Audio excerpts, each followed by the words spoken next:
بسم اللہ الرحمن الرحیم۔ حضرت عبداللہ بن عباس رضی اللہ تعالی عنہ سے مروی ہے کہ ملک شام میں ایک یہودی عالم معمول کے مطابق ہفتے کے دن تورات کی تلاوت کیا کرتا تھا۔ ایک دن تورات کی تلاوت کر رہا تھا کہ اس نے مسلمانوں کے نبی حضرت محمد کی شان و شوکت کے بارے میں 4 آیات دیکھی تو یہودی نے غصے میں آ کر کتاب میں سے شان و شوکت والی وہ عبارت کاٹی اور اس کو جلا دیا۔ اگلے ہفتے جب وہ دوبارہ تورات پڑھنے لگا تو اس نے 4 کی بجائے 8 جگہوں پر دوبارہ نبی کریم کی تعریف کا ذکر پایا۔ اس نے پھر غصے سے وہ عبارات کاٹی اور ان کو جلا دیا۔ تیسرے ہفتے جب اس یہودی نے تورات کھولی تو 12 جگہوں پر اس نے نبی کریم کی شان و شوکت کا ذکر پایا تو سوچ میں پڑ گیا کہ اگر میں نے آج پھر ان کو جلا دیا تو اس طرح تو ساری کی ساری تورات ہی ان کی شان و شوکت سے بھر جائے گی۔ تجسس میں آ کر وہ اپنے بڑے مذہبی رہنماؤں سے رسول اللہ کے بارے میں دریافت کرنے لگا کہ تم لوگ محمد کے بارے میں کیا جانتے ہو، مجھے سب بتاؤ۔ انہوں نے یہودی کو بتایا کہ تمہارے لیے یہی اچھا ہوگا کہ تم ان کے بارے میں دریافت نہ ہی کرو اور کوشش کرنا کہ تمہاری ان سے کبھی ملاقات نہ ہو۔ یہ جواب سن کر یہودی کا تجسس مزید بڑھ گیا اور وہ رسول اللہ کی زیارت کے لیے بے چین ہو گیا۔ یہودی رہنماؤں کے منع کرنے کے باوجود وہ اپنی سواری پر سوار ہو کر رسول اللہ کی تلاش و زیارت کے لیے نکل پڑا۔ جب یہودی رسول اللہ کی تلاش میں مدینہ پہنچا تو اس کی نظر حضرت سلمان فارسی پر پڑی۔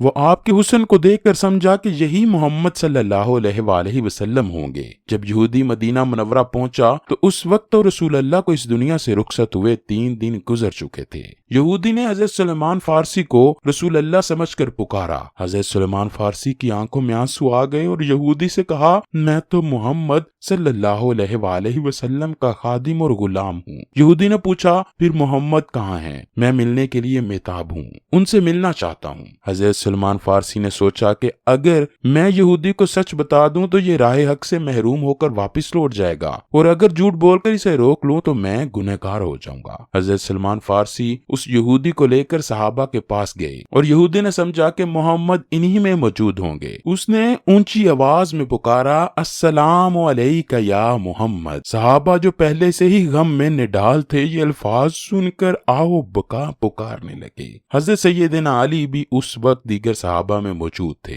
آپ نے یہودی سے پوچھا، تم ہمارے نبی حضرت محمد سے کیوں ملنا چاہتے ہو؟ یہودی نے کہا، میں ایک یہودی عالم ہوں اور کئی سالوں سے ہماری کتاب تورات میں حضرت محمد کا ذکر بڑی شان و شوکت سے دیکھ رہا ہوں اور اسی ذکر سے متاثر ہو کے میں ان کی تلاش میں یہاں آیا ہوں۔ حضرت سیدنا مولا علی نے فرمایا، یہودی ہمارے نبی کو اس دنیا سے رخصت ہوئے 3 دن گزر چکے ہیں۔ یہ سن کر یہودی غم میں مبتلا ہوا اور اپنے سفر کی ناکامی بیان کرنے لگا۔ یہودی افسردہ ہو کر کہنے لگا، اے کاش میری ماں مجھے پیدا ہی نہ کرتی اور نہ ہی تورات کا مطالعہ کرتا اور میری نظر رسول اللہ کی شان و شوکت پر پڑتی۔ اگر یہ سب میرے نصیب میں تھا تو کاش مجھے رسول اللہ کی زیارت بھی نصیب ہو جاتی۔ پھر یہودی نے کہا، تم میں سے کوئی رسول اللہ کے خاندان سے تعلق رکھتا ہے جس سے میں حضرت محمد کے اوصاف اور اولیاء مبارک کے بارے میں پوچھ سکوں؟ حضرت سیدنا مولا علی نے فرمایا، میرا نام علی بن ابی طالب ہے اور میں رسول اللہ کے خاندان مبارک سے ہوں۔ یہودی نے کہا، اے علی، میں نے آپ کا نام اپنی کتابوں میں پڑھا ہے۔ حضرت علی نے آپ کا حلیہ مبارک بیان کرتے ہوئے فرمایا، رسول اللہ صلی اللہ علیہ وآلہ وسلم کا قد نہ زیادہ تھا اور نہ ہی چھوٹا،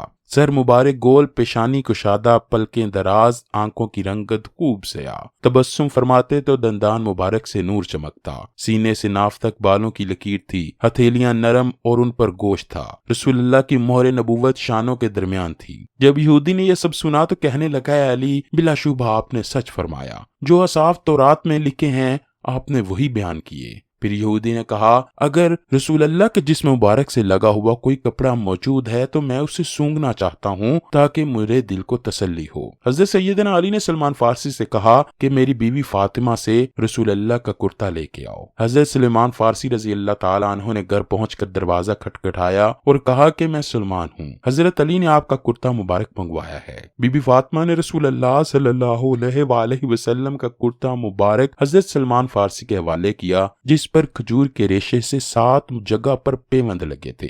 حضرت سلمان فارسی جبہ مبارک لے کر حضرت سیدنا علی کے پاس آئے۔ سب سے پہلے حضرت علی نے کرتا مبارک سونگ کر سینے سے لگایا اور پھر دیگر صحابہ نے ایسا کیا۔ یہودی نے کرتا مبارک پکڑ کر سونگا اور کہنے لگا، یہ کیا ہی نفیس و عمدہ خوشبو ہے، میں نے آج تک ایسی خوشبو نہیں سونگی۔ اس کے بعد یہودی حضور اکرم کی قبر مبارک پر گیا اور آسمان کی طرف اپنا رخ کر کر کہا، اے اللہ، میں گواہی دیتا ہوں کہ تو واحد و لا شریک ہے، اور میں یہ بھی گواہی دیتا ہوں کہ اس قبر میں موجود آپ کے محبوب حضرت محمد صلی اللہ علیہ وآلہ وسلم سچے نبی ہیں اور میں ان پر ایمان لاتا ہوں۔ پھر اس نے دعا مانگی، اے اللہ، اگر آپ نے میرا دائرہ اسلام میں داخل ہونا قبول فرمایا ہے تو میری روح کو آج اسی جگہ پر قبض فرما لیں۔ ابھی اس نے یہ کلمات ادا کیے تھے کہ اس کی روح پرواز کر گئی۔ حضرت سیدنا مولا علی نے غسل دے کر جنت البقیع میں اسے دفنا دیا۔